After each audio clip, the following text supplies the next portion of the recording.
When Dishonored was first announced, Bethesda Softworks was still pretty early on in their publishing record for the 7th generation.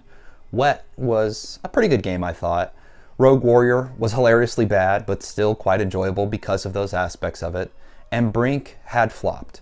However, Dishonored looked to be an expansion on old PC simulation gaming into the console space in a reasonable way, something that made me pretty excited. From its stealth and immersive environments to its added flavor of non-linear level design, it reminded me a lot of Thief and Deus Ex, some of those kind of titles. And when it released, it got some pretty stellar reviews, and somehow I just kind of totally forgot about it. I bought it on a deep sale for PS3 and never got around to playing it, so I finally decided to pick up Dishonored Definitive Edition on PS4 and complete it to see what the hype was about at that time. Dishonored thrusts you into the shoes of Corvo, the Empress's bodyguard, who is framed for her murder. As you navigate through the plague-ridden city of Dunwall, your quest for vengeance unravels layers of conspiracy. Before we start, I'd like to say that if you like the video, please like the video and subscribe. Would love to have you join this community and stick around and talk about games in the future here. Much appreciate your support and your thoughts along the way. Here is my PlayStation 3 version of Dishonored, acquired sometime in 2012. This game originally coming out October of 2012, and we didn't know if we were going to live much longer after that date, to be honest. But, 2012 and all. But here's the definitive edition that I later acquired and actually completed and played through most recently. The game was developed by Arcane Studios, who is known for the Prey reboot, Deathloop, and Redfall, I guess we could say. They did shut down in 2024 on the tails of that game, though I would say it's quite unfair because I don't think they were working on the kind of titles that Arcane Studios wanted to be working on, and unfortunately, it flopped because of that. And their publisher is Bethesda Softworks. Bethesda published this game, of course. Now, Bethesda Softworks in more recent years has had a number of series that I did quite enjoy. I liked the new Doom games, though I haven't played Dark Ages quite yet. The Evil Within 1 and 2 are pretty solid games. I actually ended up liking the second one quite a bit more than the first, and they both were quite fun. They're frustrating at times, especially the first one if you play it on the hardest difficulty. And then the newer released Wolfenstein 1 and 2 games, I had a lot of fun with as well. And so, both of these studios are ones that I have enjoyed and appreciated the gaming content provided to gamers over the years. And so I was excited to kind of dive into Dishonored. And before we talk a little bit about my thoughts on the game, just wanted to say that from a trivia perspective, there was a lot of interesting things that I learned along the way when I was trying to do some research on Dishonored a little bit. One of those things is that there were several notable figures involved in the development of Dishonored, one of those people being Harvey Smith. And Harvey Smith is known for his work on the Deus Ex series. He played a pivotal role in the development for Dishonored, and so if you enjoy Deus Ex, you might be able to pick up some of the identity of those games here in the title if you decide to play it as well. Another very cool thing is Viktor Antonov. He joined the team and worked on Dishonored as well. And Antonov designed City 17 and Half-Life 2. And he was also responsible for Dunwall's incredible visual design. And so both of these folks coming along the journey and joining the team to develop this game was a very cool fact that I wish I had known in advance of playing it, because then I could kind of look for that identity a bit more in the title. Though when I did play it, I could say to myself, I can really see the nuances of inspiration that they found, but it seems like the inspiration was a lot closer to home than even I anticipated. So that was cool. The game was developed on Unreal Engine 3 using a modified version, and there were a number of iterations along the way of Dishonored, which I thought was pretty interesting. And that's the funnest part about diving into a new IP and franchise. We rarely get those nowadays, but Dishonored at the time was just a totally new thing. And the very cool thing about it is that they had a lot of different visions going for this game. One of the ones that got pretty long into a build was something more like a medieval aesthetic. Think like Thief, Gothic era kind of stuff. But then later the team did settle on this more unique blend of steampunk and early 20th century influences. And I quite enjoyed that for the title, so I'm happy that they went that direction. Another cool thing was that of the era, and you see this less and less nowadays, but Corvo was decision was made for Corvo to be a silent protagonist, and that was somewhat controversial at the time. And what the developers were really going for was aiming to allow players to immerse themselves fully in his character. So a very popularized version of this was Gordon Freeman in Half-Life. I mean, I think that they basically created that identity of you have this silent FPS protagonist trope so that the player can really fit into the shoes of that player instead. But in more modern years, I think we've had more voice given to main characters to kind of create a story along the way. And I will say that the modern iterations of that have been something I've enjoyed quite a bit. And so to come back to this more old school style, but be in a more modern presentation and a modern game, did kind of feel wonky to me, but was kind of controversial at the time that it was originally made. Next thing I really want to talk about, and I feel always creates kind of the bread and butter of any video game, is its gameplay. And specifically its gameplay loop, which is such an important concept that developers always kind of drive home with in their titles. And Dishonored's gameplay loop really revolves around a mix of stealth and action. So players are given the choice to approach missions in multiple ways, either sneaking past enemies or engaging them in direct combat. It's totally up to you, and the game gives you a number of tools in which to interact with the world in such a way. The game also encourages experimentation with a wide array of supernatural abilities and gadgets, which did kind of open up that flexibility to the player as well, which I really enjoyed. From a mechanics perspective, the game is played in first person, and players can wield various weapons, as I mentioned. You get a sword, you get a crossbow, and then you get all these like unique powers that are granted by this mysterious entity known as the Outsider. So these powers kind of draw from this realm called the Void in the game and include teleportation, time manipulation, possession of animals, people, summoning deadly rat swarms. And these use and consume mana, and so you have to kind of keep a watch out for that during the course of the game. But you also get little upgrades that you can pick at in this like little upgrade mechanic that will enhance these abilities over time. And these were useful to some extent. I mean, they mostly like make it longer, make it more powerful, you know, things like that. But I do wish there was a bit more in depth on these mechanics, because there's only a handful, and it's a good starting point for a new franchise and a new game, and it does introduce some flexibility in player approach. But I found them most useful in very specific circumstances. So if you think Deus Ex Human Revolution, every skill has an application, but it just has one specific application. There's not a lot of thinking outside the box required as you upgrade these skills. And I kind of felt that in Dishonored as well, in the sense of things are kind of cookie cutter, and that you'll notice right away, like, oh, in this room, there's a little mouse and there's a little vent. So if I had this skill, I could use the little mouse to go into the vent. But because of the flexibility offered in such a game and in a lot of simulation PC style games, it doesn't mean it's your only solution, and as a result, you can either interact with or not interact with these gameplay mechanics and still play and enjoy the game to its fullest.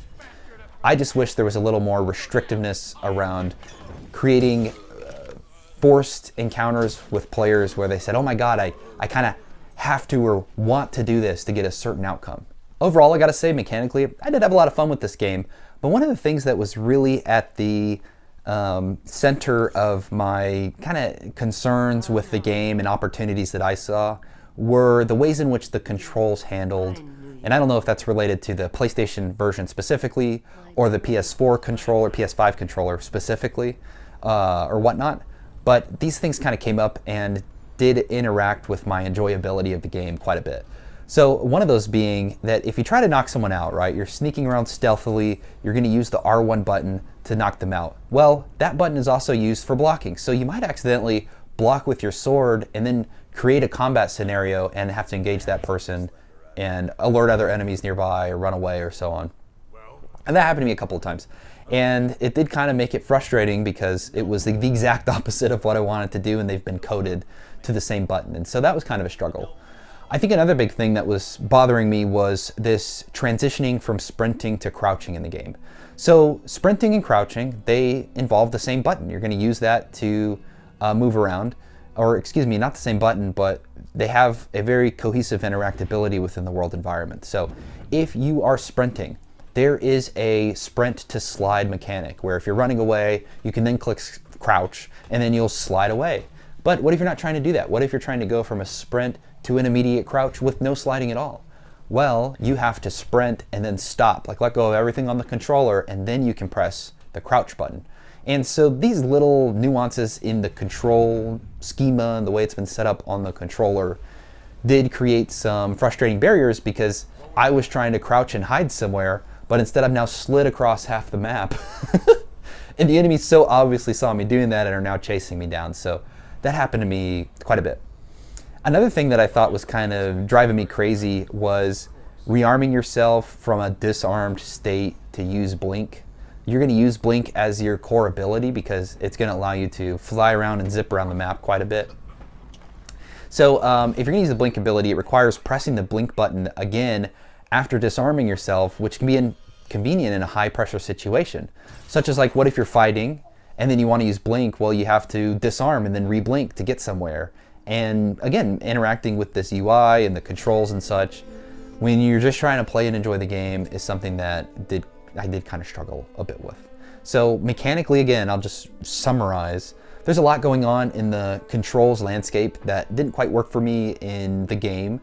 But otherwise, I did really enjoy the core mechanics of sneaking around in Dishonored, interacting with the enemies, trying out these different powers, and seeing the ways in which I could revisit and redo levels. One thing I would have liked is if they allowed me to do that further by just doing something simple like adding a little chapter select or mission select when you boot up the game after you've completed it, so you can go back and just kind of re-experience or retry things that maybe you wanted to in the first place.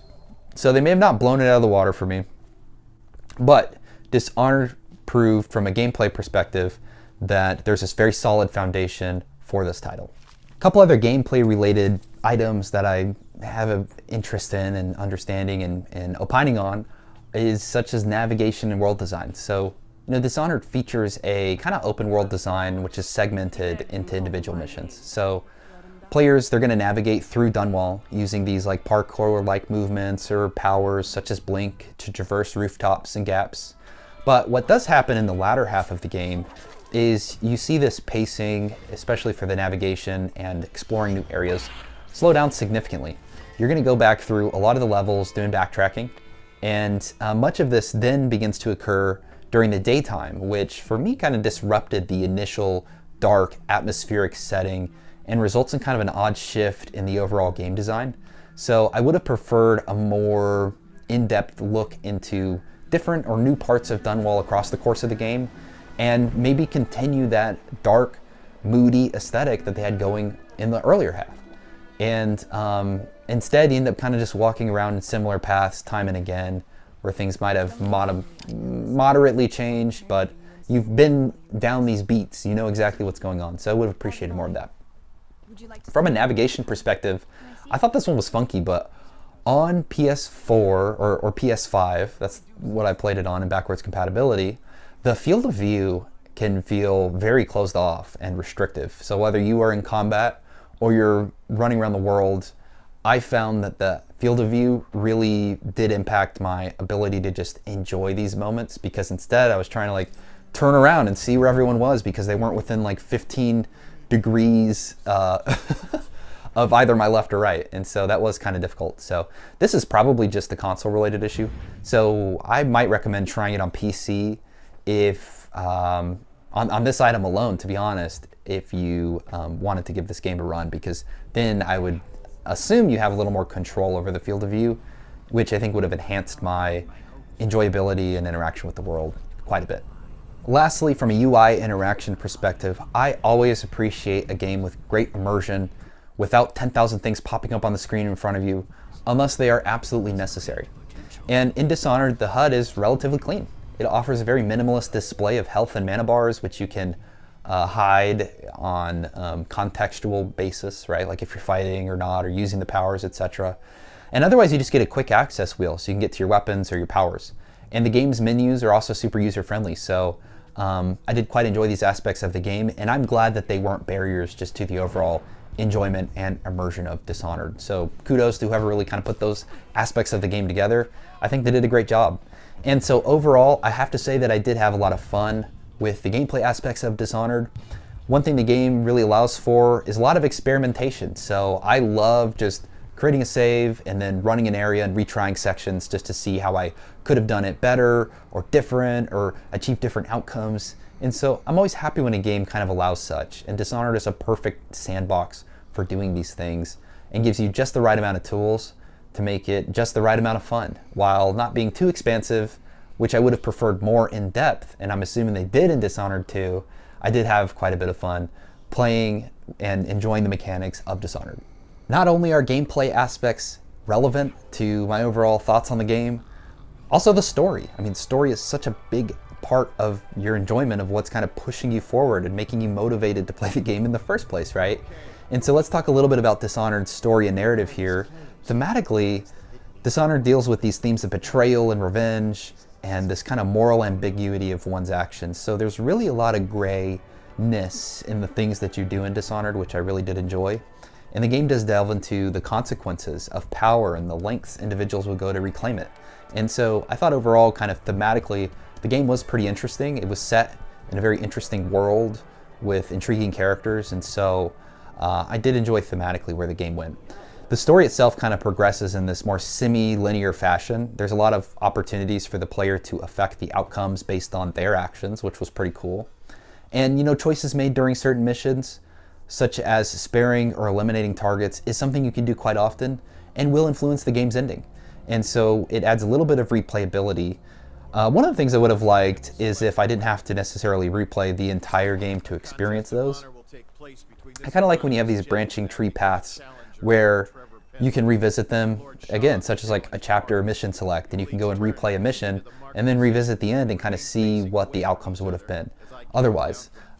Because to that extent, if I really wanted to know the different endings of the game, well, then nowadays I'll just look them up on YouTube. But I don't necessarily want to replay the game, 8 times to see all the different ways it could have come out to be, you know what I mean? But the way in which the game is delivered is also really good. So overall, the narrative is compelling. The writing can feel, somewhat quiet and reserved. And a big aspect of that is because, similar to what I was mentioning earlier about controversies around the game, Corvo himself does not have a voice. And this makes the character feel less dynamic by today's standards, and this silent protagonist approach does also kind of date the game's overall narrative style.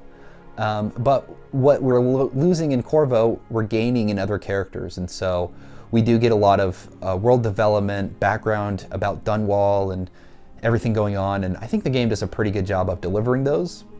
One of the big aspects that I mentioned was this other realm, the void, where this magic comes from. They kind of get into it. I wish there was a little more there because it's such a core mechanic in the game. But outside of scratching the surface and kind of explaining it and how it works and functions, etc., they don't get into it too much in this game. Maybe they do in Dishonored too. I'd like to learn more. Yes, overall, pretty solid story. It didn't blow me away. I'm not sitting here reminiscing on certain key aspects of the story itself, but it was enough to create a compelling narrative that would carry me through to the end of the game. And sometimes that's all you need, especially if you're enjoying a game's mechanics and the foundation of what they're building there, which I certainly was. But alongside a good story has to come good storytelling, right? And so we get great sound effects, great voice acting, great quality of sound and music that kind of pieces it all together and builds that atmosphere. And here it does just that. From a voice acting perspective, Dishonored is very solid, and we get a number of very interesting talents that I didn't know were part of this game until I looked into it, such as Susan Sarandon, Michael Madsen, Chloe Grace Moretz. So it's kind of funny that most of these folks are more like film actors, so a lot of their acting comes from their body language along with the way in which they're delivering lines. So you don't expect as much strength out of voice actors directly if they came from film. But all 3 of these folks and their respective cast around them, they did a really great job. And so they bring a good depth of role to their characters, and they really enhance the game's immersive experience, and so I was happy with that. Though I will say something that always kind of stands out to me is I really do believe in supporting the voice actors who make that their whole career, and oftentimes these folks get hired because on their name recognition alone, they hope they can sell games, and I just don't know if that's ever been proofed out in the numbers. So anyways, support video game voice actors. That's all I gotta say. From a sound effects perspective, again, they're well executed. One of the things that I wanted to mention that stood out to me is the PlayStation 5 controller. I don't know if this was the thing on the PS3, probably not, because there wasn't a mic built in. But I don't know if it's the same on the PS4, but the PS5 controller is so loud. And Dishonored has these speaker sounds that you cannot turn off and you cannot adjust the volume on. And they're so loud and piercing in my ear, and it did drive me kind of crazy. So that can be pretty disruptive. I actually ended up taping over the speaker while I was playing this game so that it would mute it a little bit. And so yeah, that did kind of distract me and detract from the experience. And it's funny I gotta point that out because that's just something that rarely comes up to me in a game when I'm playing it, and usually often is very good at creating an immersion environment. But I wish that they just had a little setting to say, hey, turn this down a bit. I think it would have been good. But the quality of that sound coming out of the speaker and my TV otherwise was high quality, was rich, engaging, auditory experience that really complemented the game's atmosphere. So I was happy about that. And we get that all kind of put together with a very good soundtrack. The sound quality is fantastic here. The game was composed by Daniel Licht. Now, he's more like a movie and TV composer, but he did do the original soundtrack for Silent Hill Downpour, I believe right before he worked on Dishonored, and then he went on to do all the other Dishonored games. And so I thought it was pretty haunting and atmospheric and kind of perfectly captures this bleak and oppressive feel of the world of Dunwall. And so sound means so much to me when I play a game and creating my immersion into the game, and Daniel and the artists who worked on all the sound effects and the voice actors who came together to make this title did a great job here, so I really appreciated that. I do like to wrap just kind of discussing the visual art presentation, the graphical technicality of this game by the standards of the day in which the game was made. So this is of course a PlayStation 3 title from 2012 that later got this PS4 release as well. I gotta say, Dishonored's visual aesthetic is very striking. When it was released, it had a very distinct look, and it still does today, and it's aged quite well because they weren't necessarily going for this photorealistic look for the game. It's got a very cool, kind of artsy, different vibe to it, which I really appreciated. And I haven't played Dishonored 2, but I've looked at a little bit of gameplay, and it seems as if they took the art direction in a different direction. But for the definitive edition of Dishonored, even playing it in 2025, I did quite enjoy its overall look, style, and kind of where it was going. It's got this really, again, neat blend of steampunk aesthetics and early 20th century elements. And so these remain kind of untouched in the realm, so it continues to be distinctively interesting. I didn't remember experiencing any performance issues, glitches, etc. And so overall, I think by the standards of when it was released and today, you'd have a really great time just looking at and appreciating the artistic vision that the developers had for this game when they produced it. And so overall, that kind of wraps me up on some concluding thoughts about Dishonored. I think the game remains a solid piece of gaming history. It's got a unique blend of stealth action gameplay, a richly detailed world. You know, we don't get too many games in this style with this style of gameplay, and so that's always welcome. And I was really happy that I decided to finally come visit this game and give it a try. There are some control quirks, which I mentioned, some awkward transitions in movement, restrictive FOV, and despite those things, the game has aged visually well and atmospherically well. The narrative is sometimes underwhelming, especially because of that silent protagonist and some pacing issues in the latter half. But the flexibility in how the players approach missions ensures that the playthrough can feel unique and interesting, no matter who it is that picks up the controller and decides to run through it. So if you appreciate games that kind of reward that style of creativity and strategic thinking, I believe Dishonored is a title that deserves a place in your collection and is one that you should definitely try out. So do give it a try, and if you have played it, would love to hear your thoughts about the title. If you don't mind commenting below and sharing them with me, would love to start a discussion. Otherwise, if you like the video, please like the video and subscribe once again. Would love to have you here in the community. And otherwise, hope you stay well, stay healthy, and I'll see you next time. Peace.